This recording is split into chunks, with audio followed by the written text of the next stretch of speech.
Sejam bem-vindos ao Planeta Campo Entrevista, um programa que traz até você conversas com grandes especialistas em agronegócio e também em sustentabilidade.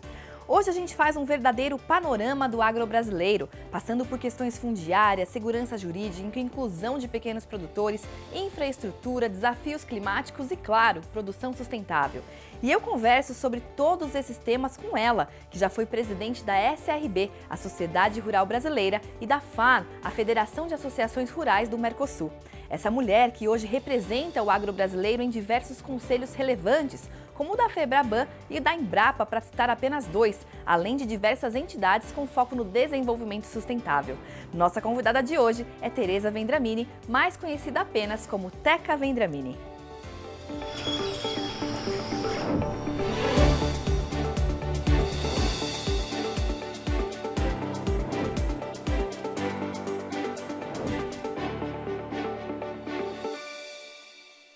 Estamos começando mais um Planeta Campo Entrevista, hoje recebendo aqui no nosso estúdio Teca Vendramini, que é produtora rural, pecuarista e representante do agro brasileiro em diversos conselhos importantes e também ex-presidente da Sociedade Rural Brasileira. Teca, seja muito bem-vinda ao Planeta Campo. Obrigada, estou muito satisfeita, honrada de estar mais uma vez aqui com vocês e no nosso Planeta Campo. E olha, a primeira coisa, parabéns pelo trabalho que você tem feito e tanta gente bacana que está passando por aqui. Obrigada, Teca, A gente também fica muito honrado com a sua participação aqui com a gente. E vamos começar, Vamos começar falando um pouquinho aí da sua trajetória no agro, que é uma trajetória muito bacana para ser contada, sobre a sua passagem pela presidência da Sociedade Rural Brasileira e também sobre a sua participação em diversos conselhos femininos pelo Brasil. Queria que você falasse um pouquinho sobre tudo isso. Eu falo que a minha geração, nós mulheres aí, produtoras rurais, a gente assumiu meio assim, sabe, caminhando, tendo que aprender a tocar o negócio, tendo que aprender a ser produtora rural, ser pecuarista. A minha história é essa daí. Acho que igual eu falo de muitas mulheres do Brasil, sendo que agora é muito diferente essa moçada que está chegando.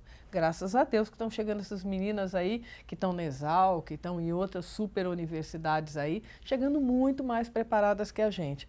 E a minha história e das mulheres da minha geração é essa, Nós começamos a estudar, a trabalhar. Eu tive a oportunidade de estar na Sociedade Rural Brasileira como diretora de pecuária, eu era associada da Sociedade Rural Brasileira, e um dia eu tive essa oportunidade, nos 100 anos da Sociedade Rural Brasileira, de ser primeira presidente, sim, primeira presidente mulher. E a partir disso, eu tive muitas oportunidades, Hoje, como você falou, eu estou em vários conselhos que me honram muito, Eu estou em 8 conselhos no Brasil. Tem gente que fala assim, como que você dá conta? Não dou.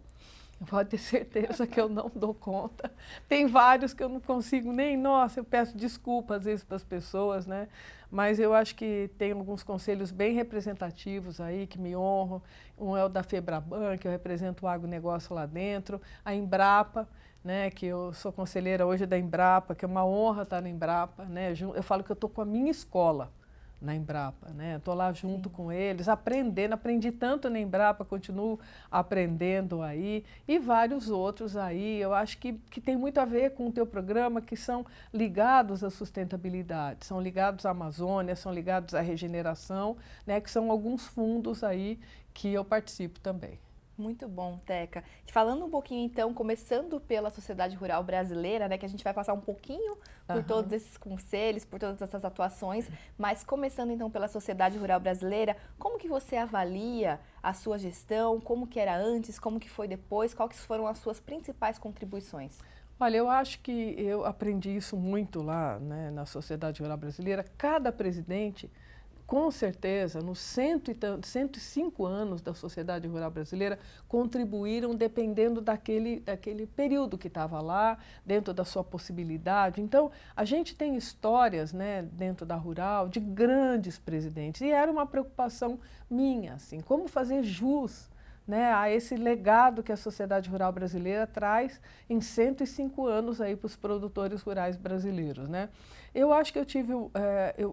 foi atípico, eu comecei no Covid, Né? Então, eu acho que eu também tive um aprendizado muito grande ali junto com os produtores rurais, como que a gente ia caminhar nesse período. E você lembra que durou muito. Sim. Né? Então, nós tivemos ali naquele... Eu tinha acabado de ser empossada, fazia um mês e pouco, chegou, o Brasil, eu falo assim, que fechou. Né? O Brasil fechou.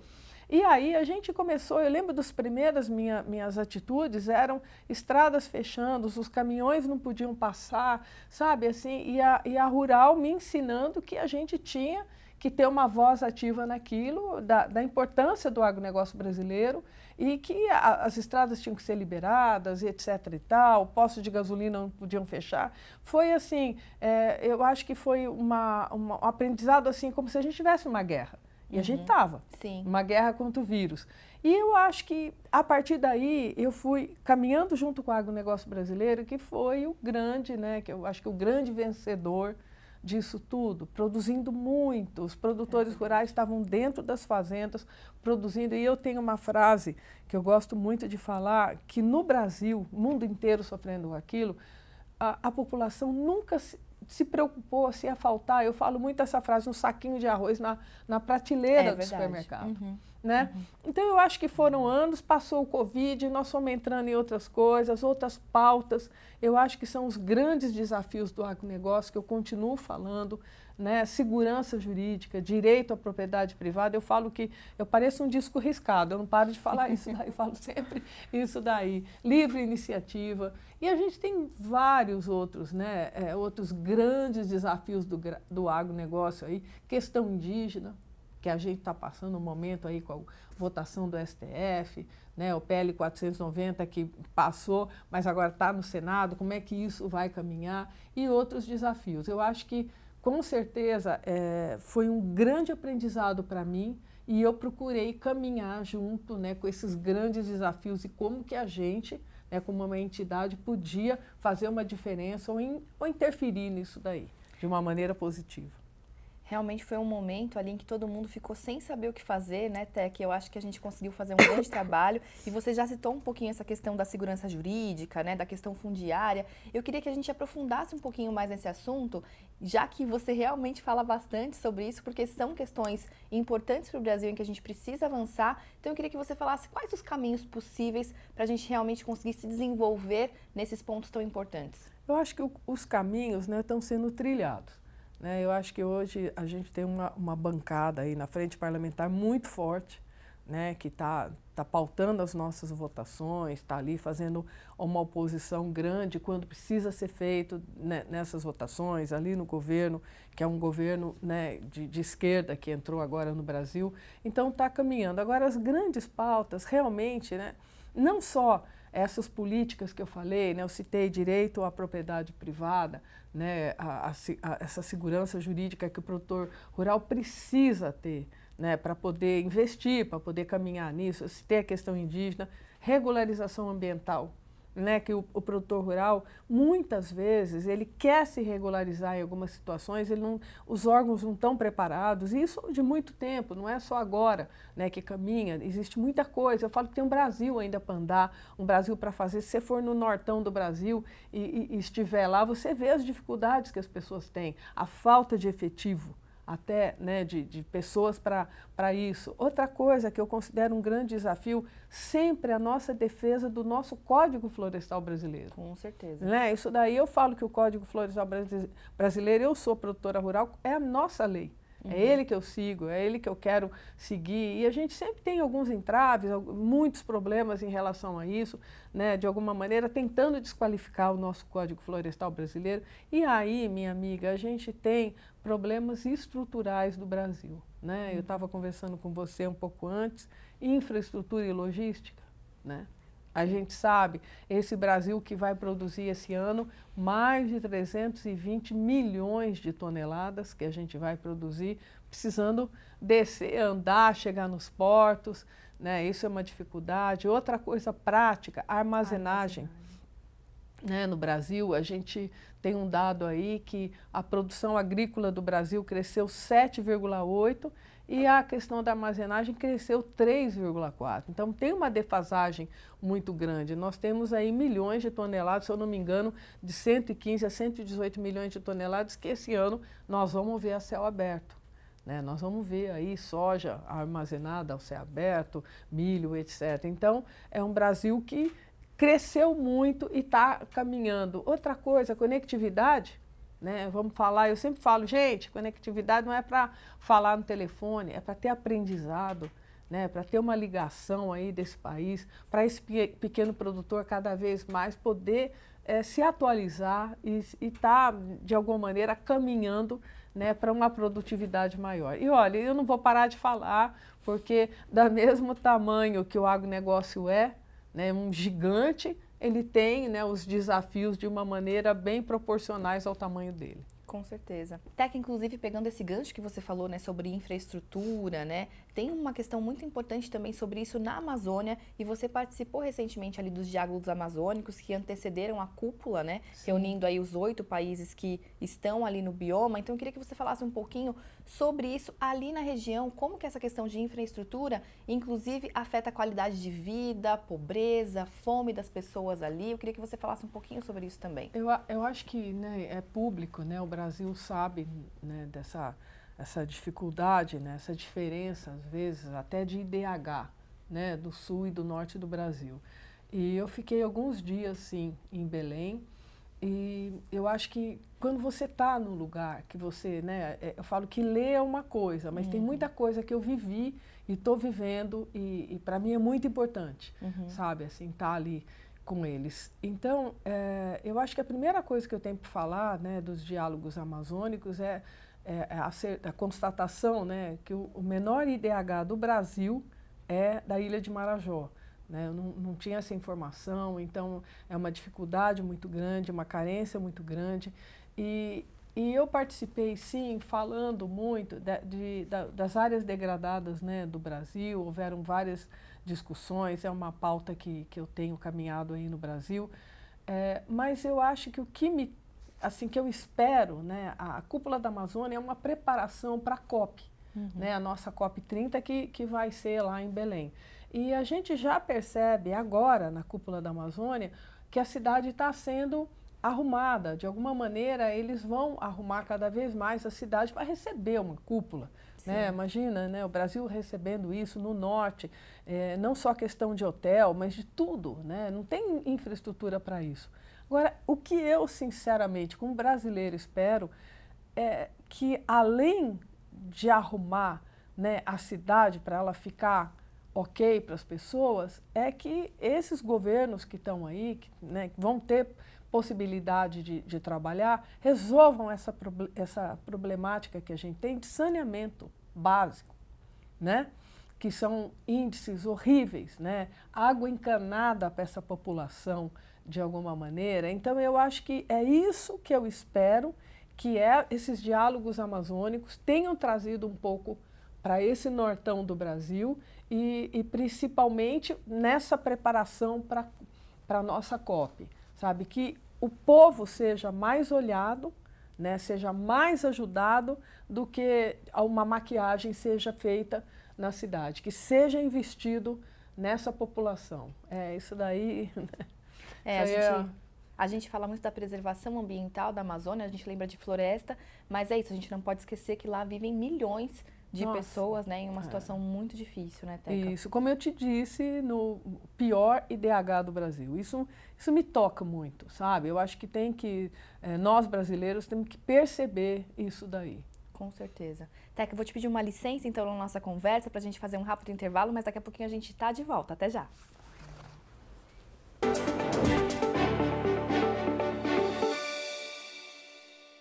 Estamos de volta com o Planeta Campo Entrevista de hoje, recebendo aqui no estúdio Teca Vendramini. Teca, a gente já falou de vários assuntos importantes para o agro no primeiro bloco e eu queria falar um pouquinho, né, agora sobre a participação da Embrapa para o desenvolvimento da bioeconomia na Amazônia, né? A gente conversou que você participou da cúpula e as 9 Embrapas amazônicas também participaram, você inclusive é conselheira da Embrapa também. Sim.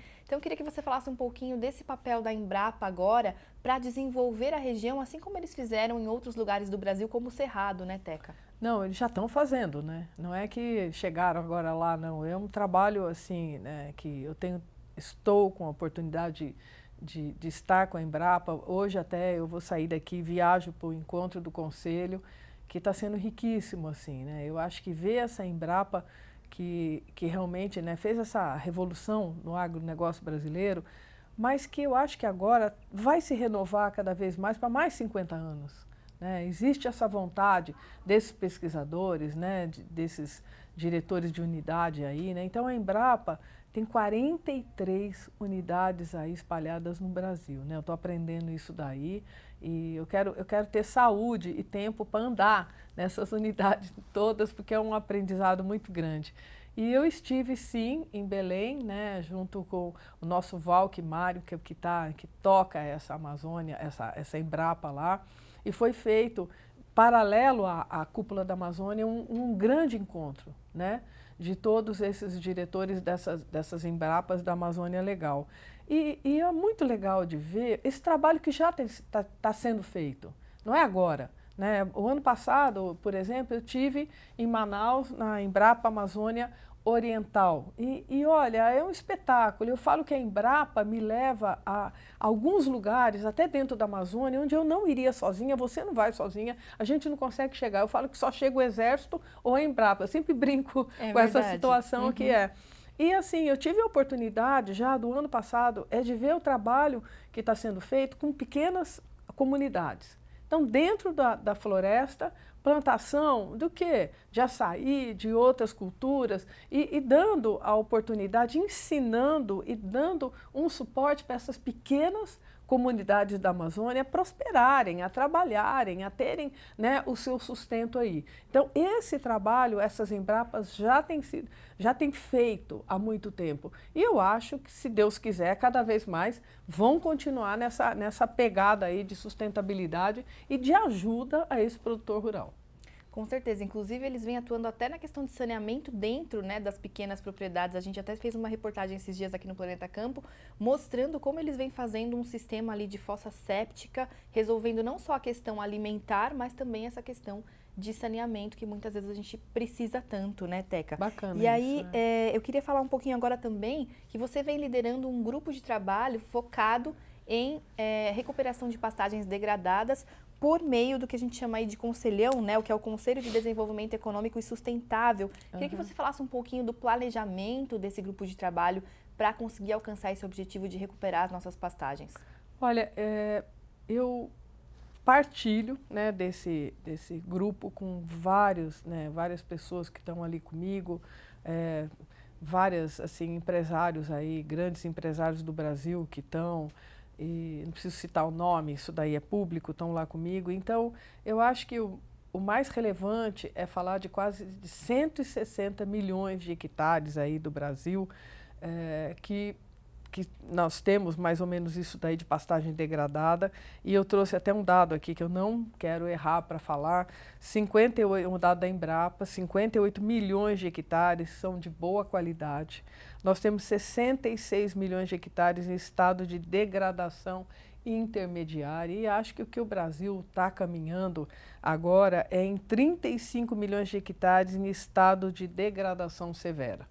Eu acho que essa discussão está sendo aberta já há muito tempo, né? Não é agora, mas agora está sendo mais falado. Até o ano que vem, não, a semana que vem vai ter até um encontro importante em Ribeirão Preto, no Scott Consultoria, para falar de pastagem degradada, como que o produtor pode fazer isso daí. E essa discussão que a gente está tendo assim, no nível do governo federal, é das pastagens degradadas, né, no nosso produtor rural, eu como produtora rural, que eu falo que todo ano eu quero recuperar um pedacinho do meu espaço. É muito oneroso, isso é caro, né, mas a gente sabe que para esse nível cada vez mais de produtividade do produtor rural, nós temos que ter pastos melhores, com certeza.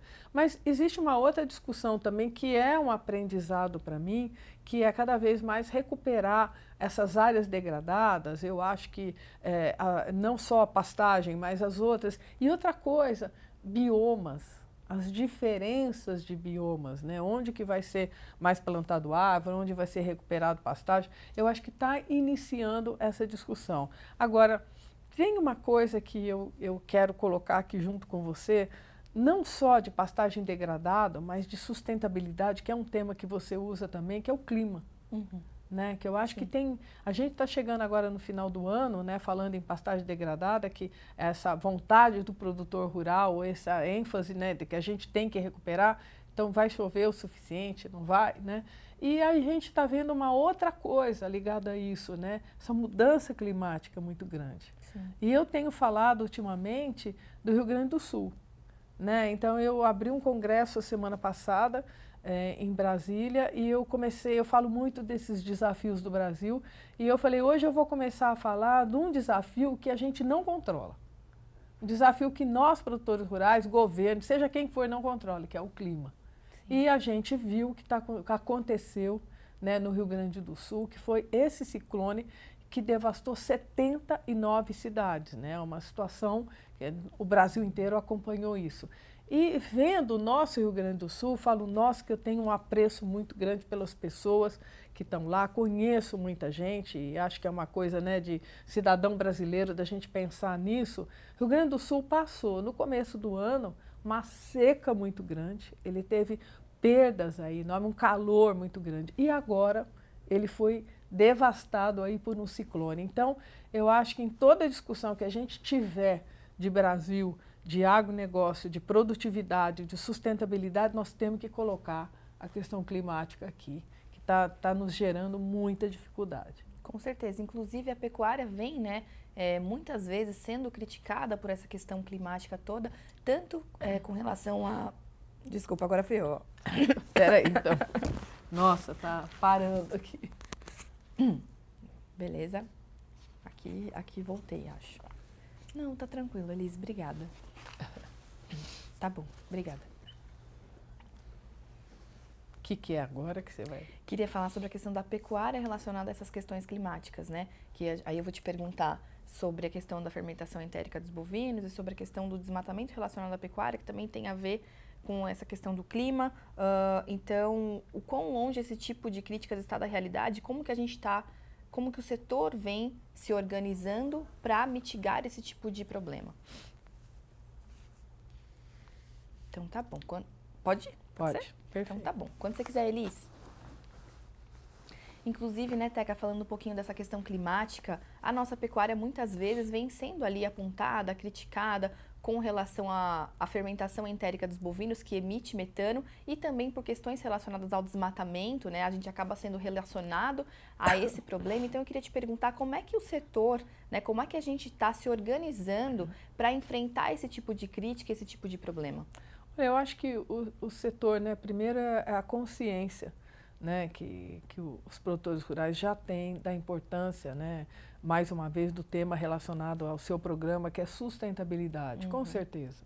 Né? Então, eu acho que essas cobranças, desde que eu comecei a entender o agronegócio, a estar aqui, né, hoje falando pelo agronegócio, representando, nos últimos anos aí da minha vida, o que eu mais tenho visto isso aí já virou, né, um clássico para a gente, né, a cobrança, não só, né, na fermentação entérica do bovino, mas vários outros tipos de cobrança que o agronegócio tem, né? Então, com certeza eu vejo isso, é uma luta muito grande aí comercial, né? Com certeza existe isso, é uma queda de braço desse Brasil extremamente produtivo, que está fazendo, né, a lição de casa aí muito, muito bem.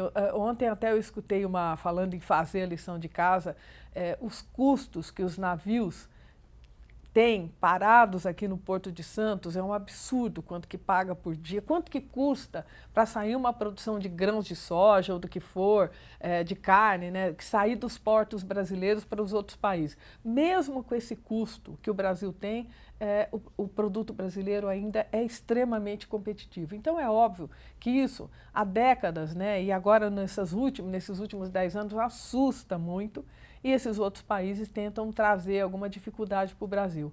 Agora, nós, né, eu não sou ufanista de falar nós somos, nós. Não, nós estamos fazendo. Né? Eu acho que é bem o meu estilo de ser. Eu acho que é um fato do produtor rural. A preocupação dele, a minha como pecuarista hoje, é água. Como é que eu posso conservar cada vez mais aquela água, aquela nascentezinha que eu tenho lá? Sabe? Isso é um fato que a gente está vivendo. Solo. Cada vez mais eu tenho essa preocupação, é daquilo ali que eu vivo, como que eu posso cada vez mais ter um sólido, né, que ele continue por várias gerações ainda. E outras, né, acho que preocupações que a gente já está agora, preservação da nossa natureza é óbvio, né, que a gente já está fazendo isso, tentando não degradar perto de rio. Isso a gente já entendeu e a gente já está fazendo. Mas, minha amiga, nós temos um Brasil aí que eu acho muito importante ressaltar isso. Eu falo muito fora do agronegócio, que eu tenho muito convite fora do agro. Nós somos 5 milhões e 100 propriedades rurais aí no Brasil. Isso é um dado que me foi passado aí pela nossa Exalc. E desses 5 milhões, 20% são esses produtores altamente tecnificados, que estão participando da balança comercial, que têm propriedades acima de 500 hectares. E 80% são pequenos produtores rurais brasileiros, né, que ainda estão precisando de muita ajuda. Que aí a gente já entra em outra discussão. Estão precisando de assistência técnica, estão precisando de uma educação maior, não só para o agronegócio, mas para serem inseridos nesses contextos e aí também caminharem para essa tal sustentabilidade que nos é tão cobrada. Com certeza. Teca, muito obrigada pela sua participação aqui com a gente hoje no Planeta Campo Entrevista. Foi realmente um prazer conversar com você e fazer um verdadeiro panorama, né, de todas as questões importantes aí para o nosso agronegócio. Muito obrigada mais uma vez. Eu que agradeço o convite, conte sempre comigo. Muito obrigada. Obrigada. Bom, a gente vai ficando por aqui então com o Planeta Campo Entrevista de hoje. Muito obrigada pela sua companhia. A gente se vê diariamente, segunda a sexta-feira, aqui no Canal Rural, ao meio-dia, ao vivo. Até lá. Tchau, tchau.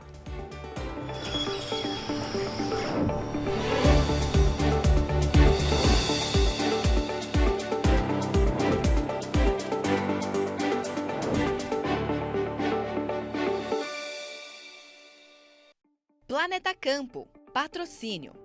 JBS, há 70 anos alimentando o que alimenta o mundo. UPL, reimaginando a sustentabilidade. Apoio SLC Agrícola, produzindo com eficiência e sustentabilidade. Infinity, gestão de resíduos. Campo Forte, o nosso forte é fazer você produzir mais. Cotton Wrap, melhor solução para enfardamento de algodão, 100% brasileira.